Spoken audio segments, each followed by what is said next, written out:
បាទសួស្តីអ្នកទាំងអស់គ្នាអញ្ចឹងថ្ងៃនេះយើងមករៀនអំពីរបៀបសម្រួលរ៉ាឌីកាល់ពីរជាន់ក្នុងគណិតវិទ្យាទី9អញ្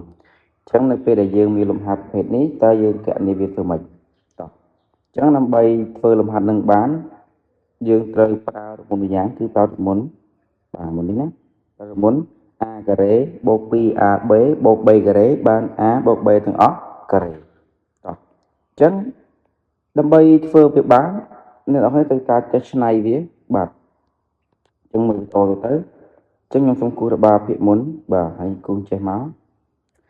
បន្ទាប់មកនេះកន្លែងនេះបាទកន្លែងនេះខ្ញុំអត់បែកទេ8អត់បែកទេខ្ញុំបែកតែកន្លែង2នេះយើងបែកធ្វើម៉េចតែ2នេះខ្ញុំម្ដុំនេះឲ្យចេញមួយគុណ2សិនណាឲ្យចេញមួយគុណ2នេះអញ្ចឹងយើងឃើញថាលំហាត់យើងមានលេខ2ហើយអញ្ចឹងអ្វីដែលយើងបែកគឺកន្លែង AB តែកន្លែង AB តើប្រមាណគុណប្រមាណដើម្បីគុណទៅស្មើឬប្រមាណនេះបាទស្មើនឹងក្រេនៃ7តោះឥឡូវយើងមើលអញ្ចឹងប្រធានដើមវាគឺ8អញ្ចឹងខ្ញុំសេច8ដដែលហើយខ្ញុំបូកឲ្យបាទខ្ញុំបូកឲ្យបាទបូកឲ្យ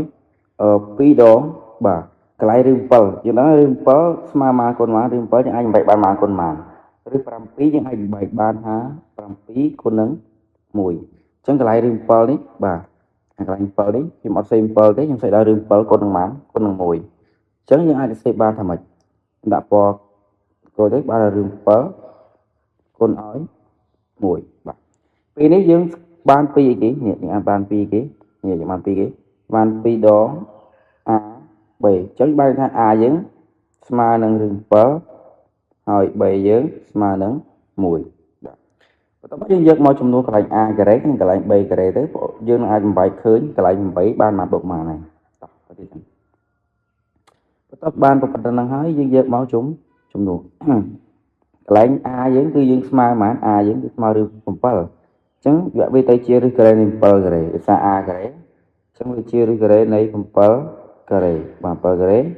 ហើយបូកឲ្យ2ដងគុណឲ្យឬការ៉េនៃ7គុណនឹង1បូកឲ្យកន្លែង3យើងមិន1អញ្ចឹងវាទៅជាមួយអី1ការ៉េដែរបាទខ្ញុំសុំដាក់ការ៉េនេះក្រៅកន្លែងយើងអត់ច្រឡំបាទអញ្ចឹងការ៉េទៅមកអានោះ radical លើខាងក្រៅដដែលយើងគូសវាមកបាទមកនេះបន្ទាប់បានប៉ុណ្ណឹងហើយយើងឃើញថាវាចូលរូបមន្តអីគេវាចូលរូបមន្ត a ការ៉េបូក 2ab បូក b ការ៉េហើយបាន a បូក b ទាំងអស់ការ៉េអញ្ចឹង a យើងគឺស្មើនឹងឬការ៉េនៃប៉ុន្មានគឺការ៉េនៃ7អញ្ចឹងវាជាឬការ៉េនៃ7បាទវាជាឬការ៉េនៃ7ឬការ៉េនៃ7បូកឲ្យ3យើងគឺ1ទាំងអស់អីទាំងអស់ការ៉េបាទប៉ុន្តែវាការ៉េដដែលយើងគូសវាមកតើមកយើងសម្រួលការ៉េចោលទៅបាទយើងសម្រួលការ៉េចោលមកអញ្ចឹងយើងសម្រួលការ៉េចោលយើងបានអីគេនេះសម្រួលចោលយើងបានរឿង7បូកនឹង1អញ្ចឹងនេះគឺជាតម្លៃ a ដែលយើងរកឃើញអញ្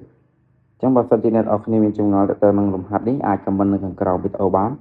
បាទអញ្ចឹងប៉ុណ្ណឹងសូមអរគុណបាទអរគុណ